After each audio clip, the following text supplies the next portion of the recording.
X media மோசடி வழக்கில் 106 நாட்கள் திகார் ஜெயிலில் அடைக்கப்பட்டு தற்போது ஜாமீனில் வெளியே வந்துள்ள முன்னாள் மத்திய அமைச்சர் ப. சிதம்பரம் தமிழக காங்கிரஸ் தலைமையகமான சத்தியமூர்த்தி பவனில் செய்தியாளர்களை சந்தித்த போது சுதந்திரத்திற்காக போராடிய பால கங்காதர திலகர், வ. சிதம்பரம் பிள்ளை, காமராஜர் போன்றவர்கள் சிறையில் அடைக்கப்பட்டிருந்ததையும் தான் மோசடி செய்து ஜெயிலில் அடைக்கப்பட்டிருந்ததையும் ஒன்று என்று பேசினார்.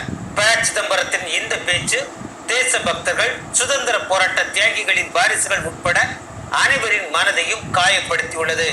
பலரும் வன்மையான கண்டனத்தை பதிவு செய்து வருகின்றனர்.